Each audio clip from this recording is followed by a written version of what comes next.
Hello everyone, मेरा नाम शक्ति ठाकुर है और मैं आप लोगों की ही तरह रेलवे और एसएससी का एक एस्पिरेंट हूं। आप लोगों से कुछ बातें करनी है आज की वीडियो में। कृपया करके इस वीडियो को पूरा अंत तक जरूर देखिएगा और आप लोगों की और हम लोगों की कुछ बातें आज के मुद्दे के लिए होने वाली है।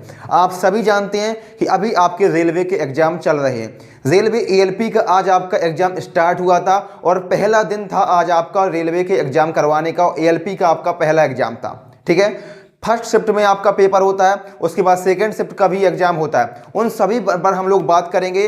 साथ ही साथ यहाँ पर आप देख सकते हैं एएलपी पेपर लीक। क्या सच में एएलपी का पेपर लीक हुआ है और पेपर कैंसल, इसकी क्या सच्चाई होने वाली है? इन मुद्दों पर भी दोस्तों कुछ बातें आप लोगों से करनी है। आराम से बात करूंगा, प्यार मोहब्बत वाली बातें करनी है। और जो टीचर्स हैं उनके बारे में आपसे कुछ बातचीत करना चाहता हूं और पूरा वीडियो ध्यान से देखिएगा। आज किसी को नहीं बख्शा जाएगा, ठीक है। जो आग हम लोगों के अंदर लगी हुई है, जो भड़ास हम लोगों की गुस्सा भरी हुई है, वो आज किसी ना किसी के ऊपर निकलने वाली है। ध्यान से सुनिएगा मेरे भाई। दोस्तों, मेरा एक टेलीग्राम चैनल है, शक्ति एकेडमी ऑफिशियल नाम से टेलीग्राम चैनल है। एक शक्ति एकेडमी रेलवे करके टेलीग्राम चैनल है जिस पे काफ़ी बड़ी संख्या में रेलवे और एसएससी के एस्पिरेंट्स जुड़े हुए हैं। आज मेरे पास भाई लोगों के कमेंट आते हैं, मैसेज आते हैं कि भैया हमारा एएलपी का एग्जाम है। मैंने उन लोगों को बहुत सारी शुभकामनाएं दी कि भैया अच्छे से एग्जाम देना, जैसा भी हो आप लोग बहुत बहुत मेहनत करना। दो भाई बहन थे, दोनों आपके दोनों ही एक ही रूममेट थे, ठीक है। वो लोग पेपर देने जाते हैं, दो दोस्त थे, वो लोग पेपर देने जाते हैं। एक का पेपर पहली शिफ्ट में था, एक का पेपर दूसरी शिफ्ट में था। क्लियर हुआ?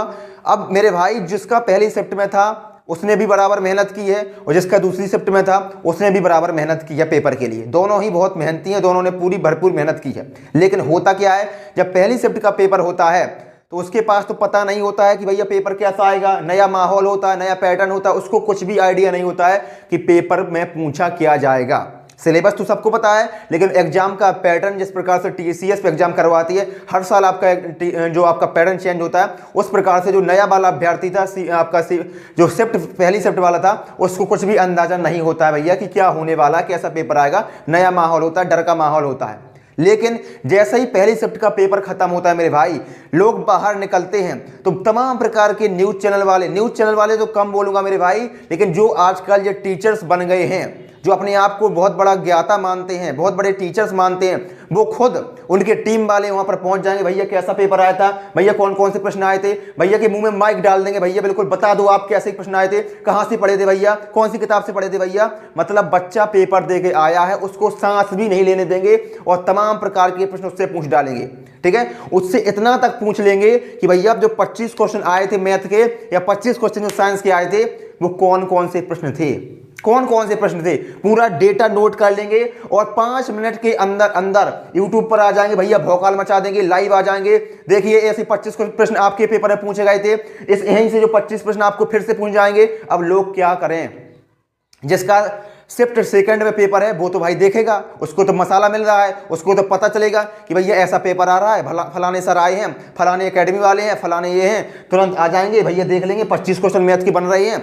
और मैं आपको बता दूं, जो टीसीएस एग्जाम करवाती है या कोई सा भी एग्जाम होता है भाई, एग्जाम का पैटर्न बिल्कुल सेम होता है। अब 25 क्वेश्चन मैथ के आए, परसेंटेज के मान लो जो दो क्वेश्चन आए, तो आपको भी उसी पैटर्न पर 25 क्वेश्चन आपको देखने को मिलेंगे और सेम क्वेश्चन आपको देखने को मिलते हैं। सेम आज का पेपर आप देखेंगे एएलपी का, तो जिस प्रकार से आपका शिफ्ट फर्स्ट था उसी प्रकार से शिफ्ट सेकंड था। बस थोड़ा बहुत नंबर बदल जाता है, थोड़ा बहुत संख्या बदल जाता है, लेकिन वेटेज वही रहता है, पेपर का लेवल वही रहता है, पेपर का पैटर्न वही रहता है, क्योंकि इतना कोई चेंज नहीं कर सकता। और आप भी पेपर बनाएंगे तो आप सभी पेपर को एक पैटर्न पर, एक उसी लेवल पर बनाएंगे कि भैया ज़्यादा कठिन ना हो जाए, ज़्यादा सरल ना हो जाए, जो सिलेबस में वही पूछ जाए। और बार बार नए क्वेश्चन नहीं बनाए जाते मेरे भाई। एक बार क्वेश्चन को सेट कर लिया, थोड़ा बहुत नंबर बदल दिया, वो क्वेश्चन आपके अगले में मिल जाएगा। तो ये लोग क्या करते हैं, जो टीचर्स होते हैं, भैया से पूछ लिया पहली शिफ्ट में कैसा पेपर आया, यूट्यूब पर आ जाएंगे, भौकाल मचा देंगे, 25 क्वेश्चन देखो करवा रहे हैं, फलाने सर करवा रहे हैं, आप लोग देख लेंगे और वही के सेम टू सेम क्वेश्चन,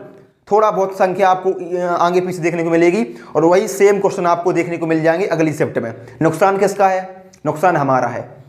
नुकसान मेरे भाई हमारा है। जिसका पहले शिफ्ट में पेपर था उसको तो कुछ भी पता नहीं था, लेकिन जिसका सेकंड पेपर में था वो आपसे कम से कम 5 से 6 नंबर 7 नंबर तक आपसे ज़्यादा निकल जाएगा, चाहे भले ही उसने आपसे कम मेहनत की हो। ठीक है। और मेरे भाई हम जानते हैं कि नॉर्मलाइजेशन का फायदा मिलता है, लेकिन नॉर्मलाइजेशन का फॉर्मूला ये होता है, आप देख सकते हैं ये फॉर्मूला है। इसमें कहीं भी आपको ये दिखाई दे रहा है कि जो पहली शिफ्ट का पेपर होगा या पहली शिफ्ट के जो स्टूडेंट होंगे उनको कोई इसमें लाभ दिखाई दे रहा है आपको? ये तो सभी के लिए है मेरे भाई, चाहे आप पहली शिफ्ट वाले हो, दूसरी शिफ्ट वाले हो या किसी भी शिफ्ट वाले हो, लेकिन ऐसे में नुकसान आपका हो रहा है, हमारा हो रहा है। और इनके अंदर इतनी भी मैं बताऊं तो बिल्कुल भी इनकी वैल्यूज नहीं है, बिल्कुल भी नैतिकता नाम की चीज नहीं है। अभी एसएससी का भी इसी प्रकार से होता था। एसएससी ने एक नोटिस जारी कर दिया, सारे के सारे जितने भी टीचर्स थे, जितने भी अपनी भौकाल मचा रहे थे, सभी एक बिल में घुस गए। फिर किसी ने एनालिसिस नहीं करवाया, क्योंकि गलत है मेरे भाई।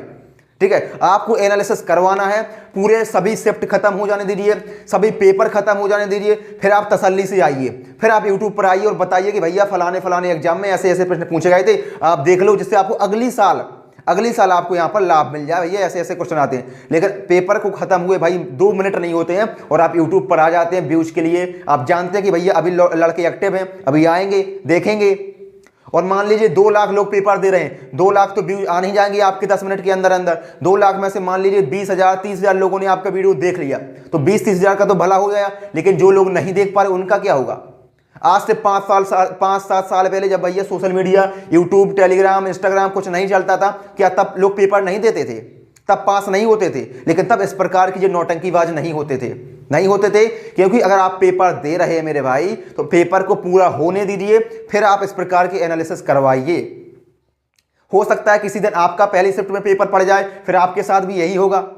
मेरा पेपर नहीं था, लेकिन मेरे जैसे तमाम प्रकार के मेरे भाई बहन वहां पर पेपर दे रहे थे, उस चीज का मुझे बुरा लगता है। और मैं रेलवे बोर्ड से भी इस प्रकार की अपील करना चाहता हूं कि जिस प्रकार से एसएससी ने एक नोटिस जारी कर दिया और इन भौकालबाजों के मुंह पर मार दिया कि भैया आप कोई भी आप एनालिसिस नहीं करवा सकते हैं जब तक कि आपके पेपर चल रहे हैं, और गलत है। इस प्रकार से रेलवे को भी अपना एक नोटिस जारी करना चाहिए, उसमें बाकायदा आपको मेंशन करना चाहिए कि जब तक रेलवे के किसी भी आपके पेपर हो रहे हैं और जब तक सभी शिफ्ट खत्म नहीं हो गई, सभी लोगों के पेपर खत्म नहीं हो गए, तब तक कोई भी सोशल मीडिया पर आके भौकाल नहीं मचाएगा, कोई भी एनालिसिस नहीं करवाएगा।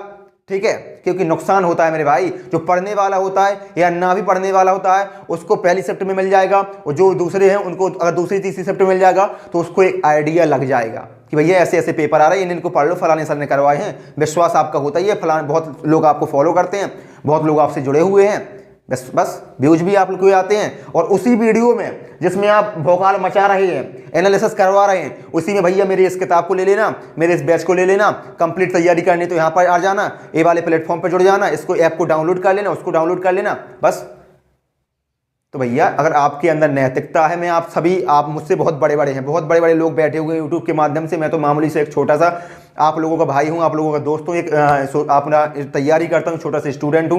बस आप लोगों से एक ही गुजारिश है कि ये आप लोग गलत कर रहे हैं, थोड़े से व्यूज के चक्कर में, थोड़े से फॉलोवर के चक्कर में, थोड़े से सब्सक्राइबर के चक्कर में गलत है। ठीक है, अगर आपने 6 महीने 8 महीने स्टूडेंट को, बच्चों को पढ़ाया है, तो विश्वास करिए आपने जो पढ़ाया होगा वही पेपर में आएगा। ठीक है, अब तो उनको पेपर के टाइम पर कम से कम फ्री छोड़ दीजिए, पेपर के टाइम पर बच्चे को, स्टूडेंट को अपना दिमाग लगाने दीजिए। ठीक है, मैं आप सभी से अनुरोध करता हूं कि इस प्रकार के कृत्य बार बार ना की जाए। जिस प्रकार से एसएससी ने इसको रोक लगाई है, और एसएससी ने बहुत अच्छा कदम उठाया है। ठीक है, एसएससी ने बाकायदा नोटिस जारी किया है कि इस प्रकार के कोई भी नहीं होना चाहिए, तो इसी प्रकार से रेलवे को भी अपना जारी करना चाहिए। और आप लोग क्या करते हो मेरे भाई, जब भी कोई भी टीचर इस प्रकार के ड्रामे करता है, इस प्रकार की एनालिसिस करवाता है पेपर के टाइम पर, तो आप उसके कमेंट सेक्शन में जाइए, गरियाइए यार, उधेड़ दीजिए उस मास्टर को, दोबारा से उसकी हिम्मत ही ना हो एनालिसिस करवाने की, क्योंकि उसका नुकसान आप लोगों का होता है। ठीक है, तो हम लोगों की भी गलती है, हम लोग उनको वैल्यू देते हैं, हम लोग उनको सुनते हैं, हम लोग उनको फॉलो करते हैं, सब्सक्राइब करते हैं, लेकिन जहां पर आपको जरूरी चीज है वहां पर आपको फॉलो सब्सक्राइब करने में आपके अंगूठे दर्द करते हैं। ठीक है, तो अगर कोई भी अब आगे से यूट्यूब पर इस प्रकार का करता है, भाई मैं तो गरियाऊंगा कमेंट में, और आपको भी गरियाना है, आपको भी उधेड़ देना है। अगर आप लोग उनको फॉलो नहीं करेंगे, उनको देखेंगे नहीं, उनको इस प्रकार का बताएंगे भैया आप लोग गलत कर रहे हैं, तो वो आगे से इस प्रकार के एनालिसिस करवाने से पहले 10 बार सोचेंगे। ठीक है, अब जिनका पहली शिफ्ट में पेपर था भैया, उनके साथ सोचिए क्या गुजर रही होगी, उनके 5-7 नंबर कम हुए होंगे, दूसरे की अपेक्षा की नहीं हुए होंगे। ठीक है, अभी रेलवे के दूसरे एग्जाम है, अभी आरपीएफ एसआई का होगा, टेक्नीशियन का होगा, जेई का होगा, एनटीपीसी का होगा, उसमें भी यही लोग ये करेंगे।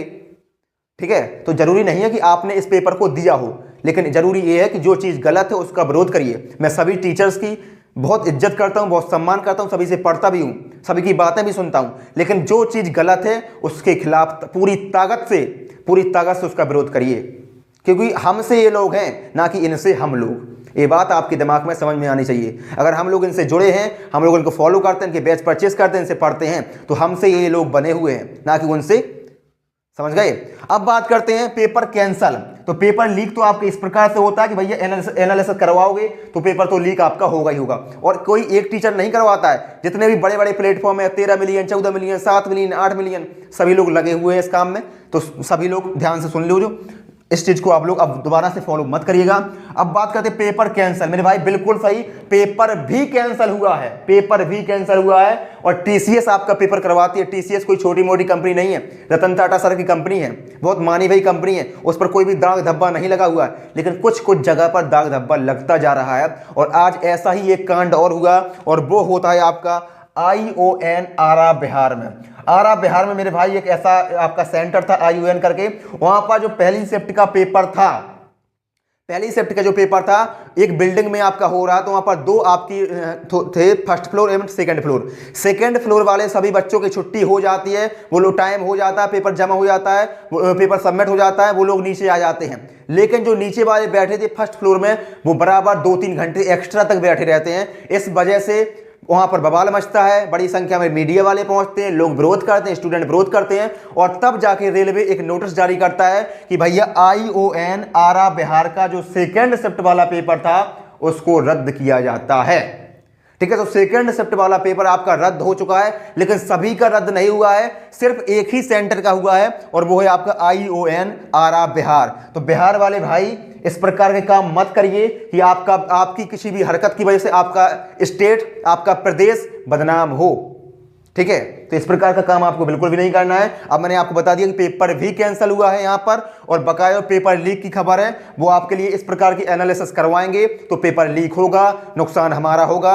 इस प्रकार के टीचर हमें आएंगे, और एग्जाम टाइम पर ही आते हैं ऐसे लोग। वैसे आपको देखने को नहीं मिलेंगे, जब पढ़ाना होगा तब देखने को नहीं मिलेंगे, लेकिन जब व्यूज की बात आएगी, जब फॉलोवर की बात आएगी, जब सब्सक्राइबर की बात आएगी, अब उनको पता होता कि भैया इस टाइम पर बच्चे एक्टिव होंगे, तब आ जाएंगे पूरा अपना क्रियाक्रम लेके कि ऐसे ऐसे कर लो, ऐसे ऐसे कर लो, हो जाएगा। 6 महीने तक कहाँ थे? ठीक है, पेपर से पहले कहाँ थे? तो मेरे भाई रेलवे बोर्ड वालों, अगर आप लोग देख रहे हैं, सुन रहे हैं, और आप लोग जो मेरी आवाज हो, आप लोग इस मुद्दे पर उठाइए और इस प्रकार के एनालिसिस को बंद करवाइए। जिस प्रकार से SSC ने किया है उसी प्रकार से रेलवे में होना चाहिए। हम लोग मिलते हैं अगले वीडियो में, तब तक के लिए आपका धन्यवाद। वीडियो पसंद आया है, मेरी बातें पसंद आई है, तो बताइए कमेंट बॉक्स के माध्यम से कि एनालिसिस सही है या फिर गलत है। ठीक है, आपके भी भाई बहन होंगे, ठीक है, अगर आप बड़े हैं तो आपके भी बच्चे होंगे, आप लोग भी देख रहे होंगे, तो इस प्रकार के जो काम है वो गलत है, नुकसान स्टूडेंट का होता है, नुकसान बच्चों का होता है। हम लोग मिलते हैं अगले वीडियो में, तब तक के लिए बहुत बहुत धन्यवाद।